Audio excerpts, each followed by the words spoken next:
There we go. Magic record button pressed. Yeah, so they're all recorded and sent out anyway. So the main thing is that you catch up, on the recordings really. So you can do that anytime really. Just whenever you get chance. No, Uh, I had a blip with the challenge because I hurt my back, Oh dear. but I was still more. I was water and you know, but it was the walking that was off and the food was a bit off. But I'm back on it now, so Brilliant. How's everything going at the moment then, nutrition wise, generally? I'm enjoying it. I'm loving it. I've lost 1 stone, 4 pounds now in 10 weeks. 10 weeks. So yeah, I'm well chuffed. Pretty good going. Yeah. And I'm eating, like I went out for dinner on Saturday night. I had James took us to the pub on Sunday for Mother's Day. So I'm eating. Yeah. I had that blip, didn't I, with the no carbs for the week, which I didn't do intentionally. I Yeah. just wasn't fancying it. And then when I maintained, and I was really tired that week, and I could really feel it. And then so I started eating carbs every day. And then last week I lost 2.5 pounds. So Amazing. it's just, Amazing. yeah, because I think it was just a blip, but it's fine. But I feel so much more awake, and I feel like even though I'm still doing the same amount of training, I can feel like it's so beneficial to eat the carbs. Yeah. So Yeah. yeah, I mean, it's just a bit of a common myth, really. By the way, not all the time. There's people that I've worked with in the past that are well sort of responsive to having lower carbohydrate intakes, but it's literally the primary fuel source for not just exercise but brain function as well. 'Cause your brain needs glucose to function yeah, properly. And I don't know about you, but when you've got kids running around and stuff like that, you could just do with a little bit of brain fuel as yeah, well, not yeah, just the yeah. bodily fuel for exercise. So, I could um, definitely feel it come the end of that week. I said to James on the Friday, I was like, I'm tired. My body's tired. I don't want to be at work. I don't want to do anything. And then after that, after a few days of eating carbs and having better sleep and stuff, I was like, yeah, I'm totally fine now. It was just a blip. I don't know why I just didn't. I think it was sunny that week and I just didn't fancy it. I just had more yeah, fruit and veg, but because I don't mind running, I realized I needed it. So yeah, it happen, especially when it's just weird, isn't it? Like what affects your nutrition yeah, choices. It's like it's really sunny where we are yeah, right lovely now. It's now. just a beautiful day. So the thought now of having, let's say, like a massive fry up or something, I'd just be like, oh my God, no. But Or like a if roast dinner. if No it was thanks. snowing or something, I'd be like, oh yeah, I'd be well up for that. Yeah. But then, the first thing that comes to my head is something a bit lighter. So maybe something. I've been having a lot of couscous recently, just because you can mix loads of Yeah, nice. stuff in with it. And then spinach and sun-dried tomatoes, olives, lemon juice, and then, and it probably might sound a little bit grim, but I love it. Like the tinned mackerel, Oh yeah. just in oh tomato yeah. sauce. Yeah, yeah. Honestly, Yeah, I yeah. could, I Oh, could eat them all every day. No, not a fan, Sarah. No. not the That tomato fresh sauce, sardine. not the tomato sauce, just in Um, brine. yeah, I fair. made a big batch of ratatouille actually last night, and we had it with like a salmon fillets. And I've got that left over for today, and I just made some like potato wedges with it, and the kids loved it. I had it, so it's just like Fantastic. little things like that. It's just simple, light, easy food. What's the protein source going into that one? Just out of curiosity, I is had the salmon. yeah, okay, that's spot on. I just wondered if there's anything else mixed in with the ratatouille as well, but that's fine. I use like courgettes, aubergines, peppers, mushrooms, So just loads of veg then. starter, onions, everything. Like chuck it all in, and then Brilliant. just had a salmon fillet and then some potato wedges. How about yourself, Sarah? How's everything going on the nutrition front for you? Yeah. In terms of nutrition, I'm doing really well on the protein now, which was what I struggled with to start with. Excellent. I think getting the app has made a difference because I've realized there's protein in other things other than Mm. what I thought there was protein in. Of course, yeah. Oh, we've got a free So freeze frame there. There we go. that's made a difference. Sorry, yeah, the Nutrient, I can't remember. So yeah, sometimes I'm not hitting my calories. That's the thing that I struggle with the most. Um, but I'm often over on my protein, funnily enough. Now I'm like Steph, like we've got salmon tonight. And actually, you've just given me an idea, Steph. I'll probably do ratatouille because I know I've got half a tin of tomatoes in the fridge that I can put in with, and I've got an aubergine and I've got courgettes and I've got. So I Great might do minds. ratatouille. Yeah. But I'm trying to reduce. I find that I've lost probably about 1.5 kilos, but I only really wanted to lose about half a stone was what I've put on. So Yeah. it's slower, but then my age probably is against me a bit in terms of that. But I really don't eat anything like potatoes, rice. And I've got used to that now, and it Yeah. doesn't bother me. I'm not doing as high intensity training as Steph. I do PT twice a week, which is resistance, strength, and a bit of whatever, running, Yeah. cycling. I can't think what it's called. Oh, That's yeah. the brain. Thank you very much. That's the brain. And I've just started Pilates again, and I do Zumba on a Friday. So mine isn't high intensity really, but I can survive without the carbs. And as soon as I stop them, I'm okay. I've got a sweet tooth, so that's the thing I have to avoid. I just pass that to Stephanie for her children. So you said a moment ago, you said you're struggling with hitting your calories. So you're under a lot of days with the calories, but over on protein. No Yeah. problem whatsoever with being over on protein. That's absolutely fine.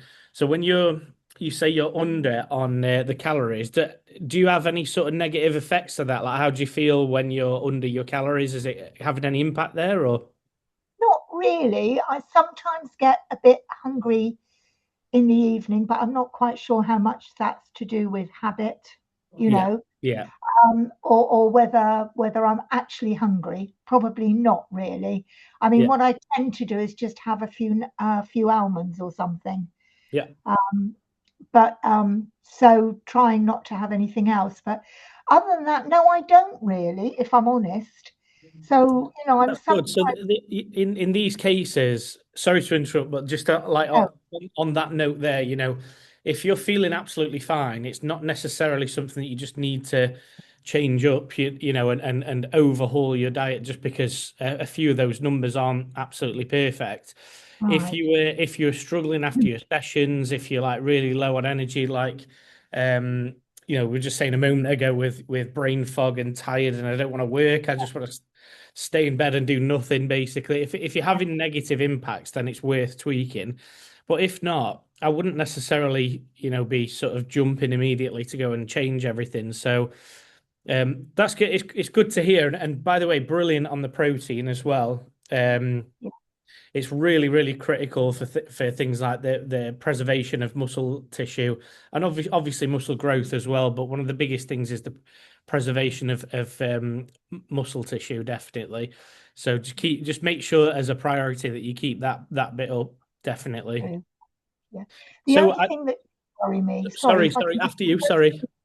yeah, the only thing that did worry me a bit was that in the past, sometimes I've felt people have said to me, "Oh, you're not eating enough because my weight has sort of plateaued and I've not lost anything. You're not eating enough." So, and because the Nutra thing wouldn't let me put calories less than 1,200, Yeah. I sort of thought, oh, is that a risk that I run? I suppose is what I'm saying. Yeah, so what happens is with your calories is basically like the budget, I suppose, that you've got to spend on all the different areas of your nutrition. So the calories is like the big umbrella, and whatever you spend within those calories is up to you. But obviously the smaller the umbrella is, the smaller the budget is, the higher the risk of things like deficiencies and not getting enough vitamin C, vitamin D, fiber, antioxidants, micronutrients like that. So we just don't we need to avoid being overly restrictive. What I would say is, 1,200 calories is it's a relatively low amount. Um, I wouldn't really focus on accelerating the rate of weight loss as such, and focus much more on consistency because you can't really I mean, there's no hard and fast rule here. You can, some people do intermittent fasting where at the weekends, for example, they literally only have one or two, 300 calories on a Saturday and Sunday. And then they have, say, 16, 1,700 calories every other day of the week because that's their method for weight loss. And so I'm not saying it's bad or naughty or wrong or anything like that. But we do have to, because you're setting your calorie number and that's happening every day of the week, we do just need to focus a little bit more on consistency.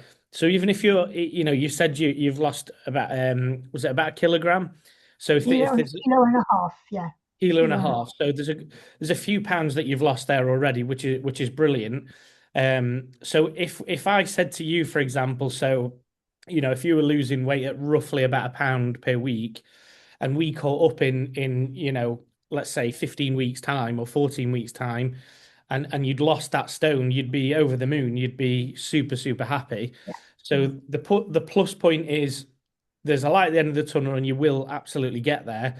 The downside is, some people find it a little bit frustrating if they're losing a pound instead of a pound and a half, 2 pounds per week. But when we zoom out and look at the big picture, and factor everything in, number one, we don't have to reduce your calorie intakes any further, which I'd be very cautious on reducing it any further.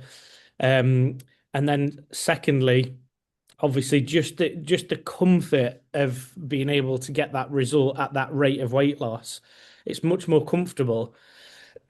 Excuse me. So people who lose, let's say, 2 pounds per week, they can feel a lot more tired. They can not recover as effectively after their sessions and workouts.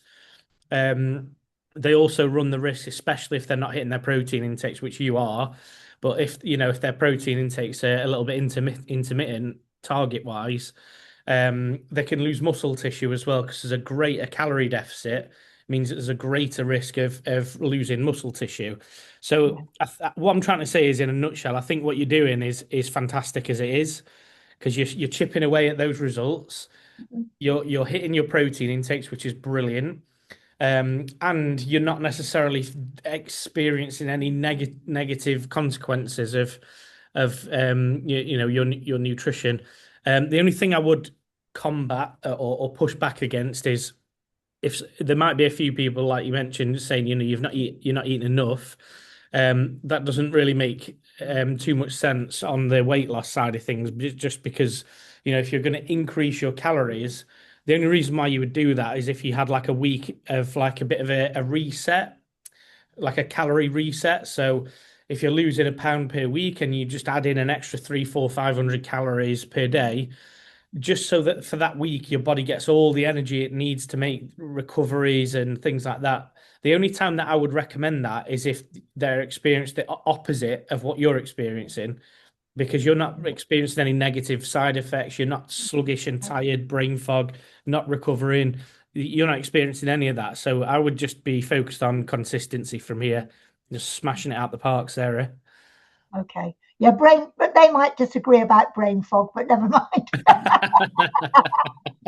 Okay, I just wanted to, for a change, have a bit of a chat at the start there. So what I'm going to do is, I'm just going to whiz through the presentation today. Hold on one second. Can you see everything there? Yep. Yeah. Brilliant. Okay, so today's hydration and performance. So especially now that we're just coming into warmer weather, I just wanted to get everybody in the zone on the hydration side of things, and also understand the importance of hydration as well, because fingers crossed today there'll be 2 or 3 areas where you go, oh my God, I didn't realize it affected that as well as that and that and that. So when you realize the reason why you're doing things, it makes you much more likely to adhere to those things. So if I just say to you, just stay hydrated from now on, just do as you're told, you're probably going to be like, well, maybe not. I don't know what's the point. Whereas if we tell you what the point is, then you go, oh Christ, I really do need to get that area dialed in. So today's focus is hydration and performance. So there's loads and loads of different reasons. There's actually hundreds of different reasons, but I've highlighted some of the sort of key points there. I've got some salmon over here as well. So that's three great minds thinking alike. That was actually I was on holiday in Cyprus, so I'd sooner be having it there than in Chesterfield. But hey ho. So when it comes to the physiological requirements, we do have to assess that first. So let's say, for example, if I just jump down to this section down here, so there's the physiological requirements, but also the environmental factors are sort of the key variables that we need to assess. So obviously, if you've got person A that's working out in the snow and it's like -5 or something, and you've got person B who's, well, we use Cyprus as an example. I used to go on my little morning runs along the beachfront, but in the middle of the afternoon, it was like 30 odd degrees and really humid and just really clammy, horrible for working out in. Obviously, the physiological demands and the environmental factors are completely different for those two people. Now, if you're doing 20-minute workouts versus, let's say, you're out, I don't know, doing a half marathon or something like that, and it's taking you, at least a good couple of hours to get that done. Again, the duration makes a difference. The intensity makes a difference. So if you're one of your sessions coming up this week and you're really, really going for a PB in multiple areas, the intensity is going to be completely different to if it was like a recovery workout or something like that. If, let's say you're just recovering from a little bit of illness or something, but you want to gradually get back into your training, that the physiological requirements for that would be a lot less than, like, say, if you train for an Ironman or something like that.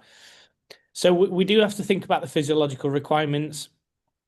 As you become more and more dehydrated, there's often other areas that we don't factor in, like increased risk of infection. So in particular, upper respiratory tract infections or, coughs and colds and things like that. The more dehydrated you are on a regular basis, the more the risk is increased of contracting those infections. We also have a decrease in cardiovascular and respiratory efficiency. So if you're out on runs and things like that, long runs, if you've got more endurance-based sessions, that it's going to be much more critical for you to be focused on your hydration as well. So like we said, now that we're sort of moving into the warmer months, as the months go by, the temperatures on average are going to get higher. Obviously, you've got a reduction in hypothermia as well via sweat loss. We've also got, if I just bring your attention, because we've just covered those points really, on the bottom, just the second to last here, if I could say to everybody in the gym now, I've got something for you. It's going to potentially increase your strength outputs by 30%. You would absolutely snap my arm off here. And then when I tell you it's staying hydrated, it then becomes boring again, if that makes sense. But it literally does have that impact. So, one of the frustrating things in nutrition is, the non-sexy things, the non-sparkly objects and fads and pills and potions. It's the opposite of those things that work the most effectively. So literally, even whilst I'm on the call today, I've got my water bottle with me, and it's for these reasons. Look at these teachers' pets here, right? So you could literally be missing out on 30% of your strength outputs, and also it can negatively impact your recovery. So if I just sort of hold on just for a moment there on that particular topic.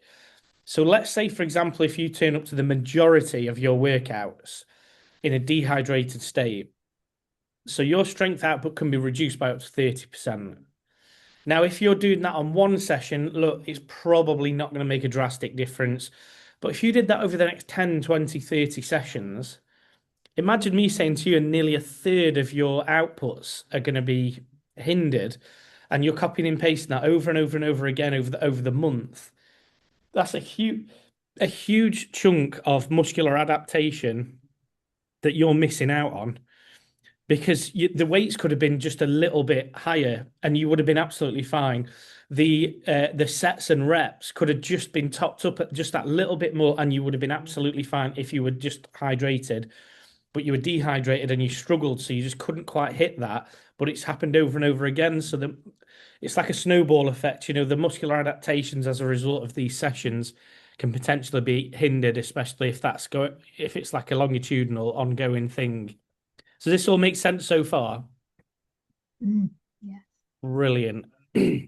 So a little bit of I suppose like a little bit of a nerdy section here, just because I find it interesting. I'm just going to be selfish today. So I actually did one of my first dissertations was working with the British climbing team, and obviously with it being like an anti-gravitational sport, one of the common nutrition practices within that sport was, if we're fighting against gravity here, if we dehydrate ourselves, we're going to weigh less. And if we weigh less, we're going to perform better because, it's going to be easier to get up the wall. As you can clearly see in the previous slide, it's like, okay, great, but we're going to knock 30% of your performance off though. So these are the types of, what we wanted to do was just assess the hydration practices of the junior British climbing team during their training sessions and also during competition. And we had a bit of like an educational workshop similar to this, where we showed them, all the importance of hydration. So there's a number of different ways of assessing it. So there's BIA, or bioelectrical impedance analysis. Have you got something similar to an InBody in the gym? Is that right? Like InBody analysis. Yeah, like a Hume Health sort of scales? Are you talking Yeah, about? so you like hold the little nodes and it Yeah. sends an electrical current through your body, basically. Yeah. Yeah, so that's essentially what bioelectrical impedance analysis is. There's loads of different types, different brands, and things like that. So these are really good. They're generally accurate for things like hydration assessment.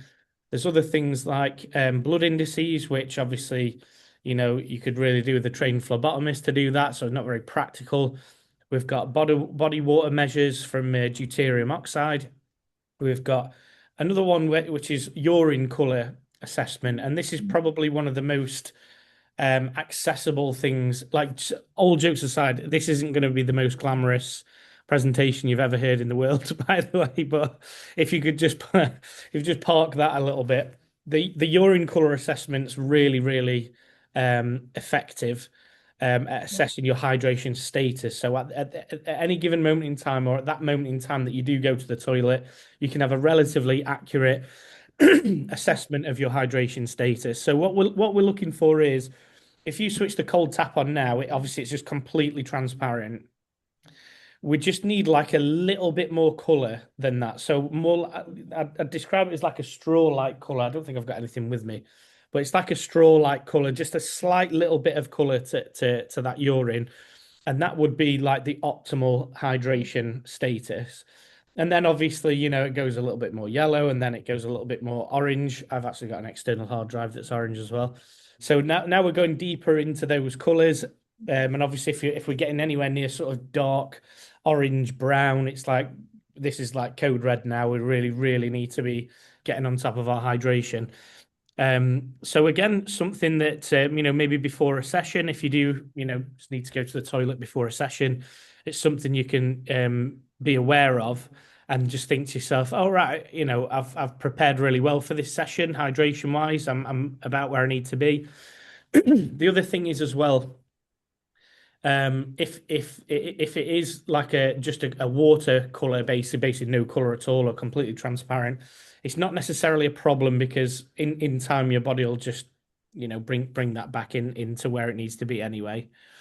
And then there's other weird and wonderful ways. So in the research, there's been eye fluid assessment, so assessing the concentration of your tear ducts. Saliva, again, what I did in my research was assessing the urine osmolality, so the concentration of the urine of the athletes, which was super fun for them to be giving me samples in the middle of a climbing wall, by the way. But anyway, so I had like a little machine, and you put got a little pipette and measured the concentration of the urine. And it gives a fantastic indication. But again, it's just not that practical, really. Not everybody's got all out those facilities. So what I'm trying to say is there's loads of different ways of doing it. One area actually two more areas that would be useful to probably the majority of people is taking a look at pre-post body workout mass fluctuation. So if you're starting off a session and you're optimally hydrated, you've been to the toilet, happy days. And let's say, in a few months' time, and it's actually quite hot and humid, and you could just do with having some sort of relative assessment of the fluid intakes during your workout. So what you can do is you can start the workout, get your hours session in, and weigh yourself before and after. And when you weigh yourself before and after, it'll give you a rough indication of how much fluid that's been lost during that workout. So you think to yourself, okay, well, I'm losing like half a liter or something, or whatever it works out as. You can just be topping that up during your workouts just gradually. And then lastly, again, sorry for the lack of glamour on this topic, but it is interesting stuff. So if you were to wear, on one of those hot and humid days and you've got the workout going on, if you were to wear a black t-shirt, what you can do is leave that to dry when you get home, and you'll see the sort of white salt crystal patches being formed on your t-shirts or on whatever it is that you're wearing. So this is important because different people have different sweat rates to begin with. So I'm not somebody that sweats very much during a workout. I'd have to be doing a long workout before you see me pouring with sweat. Whereas I've got friends that are like way fitter than I'll ever be. And they're pouring with sweat after the first 5 minutes. So it doesn't really make sense logically, but people do have different sweat rates. They also have different sweat compositions as well. So, if I was to sweat out 100 mil of sweat during a workout and somebody else was, mine might be super salty. So you might be a very, very salty sweater. And it tends to be that people who have high salt proportions in their sweat are people that are most likely to have experience things like cramps and fatigue. And they need to be just a little bit more conscious of their salt and electrolyte intakes. Not a huge amount, by the way, but it's just something just to be a little bit more cognizant of. Whereas other people could work out in that black shirt and you probably wouldn't even notice any salt concentration coming out there at all. Yeah, I wear a visor sometimes when I run, and I've seen a little white salty line left on my eyes. So yeah, I do find I crave salt as well after like a long run, because I don't really add salt to a lot of my food. So I mean, the odd bit of salt on crisps and stuff, but I really crave it sometimes after I've been for like a long run. Yeah, it might be worth just experimenting a little bit with that, because if you just had like a little bit more salt in the meal before your workout, you might actually retain fluid much better and have even more sort of optimally hydrated during that workout, Okay. And experience more positive outcomes because of that salt. I think we get quite scared of, obviously salt's like a great big like red cross, in everybody's minds, but when it comes to working out, if you're using or removing a lot of salt from your body during your workouts, that absolutely needs replacing, so that might be the reason why, you're getting to the end of your workouts and just craving that little bit more salt. Wow. So I think that just to go through some top tips, obviously, just to summarize on the hydration side of things. So obviously I've got my bottle with me today. If it's around a liter, there's no perfect rules here or anything. It just makes it super easy to assess how much fluid you're taking on board. There's people I've worked with in the past. It's like, oh, how was your hydration today? And they're like, oh, it's amazing. I had like 2 cups of tea, I had a coffee, I had 3 glasses of water, and then I had some fruit juice. And it's like, great. So how much fluid did you take on board? because your cup of tea could have been like that. It could have been like one of them Sports Direct ones that's 4 times the size of that. It could have been a cup of water that big from one of the kids' beakers, but the next one was a pint, and then the next. So just for the sake of like knowing much more accurately, if you've got a litre bottle, it gets to 12, 1 o'clock, you think to yourself, have I finished off that litre bottle of water? And then if the answer is no, just be, again, more cognizant for the rest of the day that we could just do with having 2 of those finished by, say, 7 or 8 p.m. And again, if you're working out as well on those days, it might just need to be a little bit more. So anywhere, it can fluctuate, but anywhere in between sort of 2 to 3 liters is the most common sort of capture all, really. So don't rely on your thirst sensation alone. If you're thirsty, you've already been dehydrated for a while. So just bear that in mind. Your thirst sensation isn't a heads up indicator of, oh, you're about to become dehydrated soon if you don't do something about it. It's not that at all. It's much more of a warning sign that you've already been dehydrated for a little while beforehand. Also, aim to stay hydrated before, during, and after exercise. So a lot of people focus on the exercise bit and they go, I need to stay hydrated during this workout. But it's actually really important for things like recovery and lots and lots of other areas for immunity, sleep quality, lots of other areas that you're hydrated, ideally 24 hours a day. Obviously, when you're asleep, that's a little bit different. And just on that note, obviously hydration and sleep can be positively and negatively interact with one another. So especially on the caffeine side of things. So if you are having a few teas or coffees during the day or a bit of a mix, no problem whatsoever. We get a lot of people asking, but caffeine's a diuretic, though, that dehydrates you. And the answer is yes, that's true, but you have to have a certain dosage before it actually takes place. So don't forget, let's say if I had 2 or 3 of these cups of coffee here that you can see in this image on the right-hand side, if I had 2 or 3 of them today, 98% of that is water.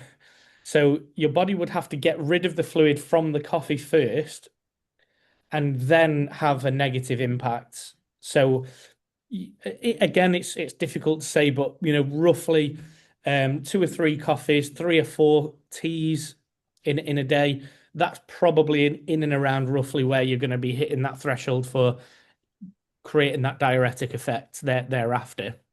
So just spread them out throughout the day. However, when it comes to caffeine intakes, one thing I would say is, just so that it doesn't disrupt your sleep, the half-life for caffeine is around 7 or 8 hours. So that just means that if you have a standard unit of coffee, how long is it going to take you to get rid of half of that from your bloodstream? And it's 7 or 8 hours. So it's quite a long period of time that caffeine stays in your system, which is great for other things. Let's say, for example, if you're going out doing endurance, long runs, things like that, there's a shed load of research on the combination of caffeine and carbohydrates for improving endurance exercise.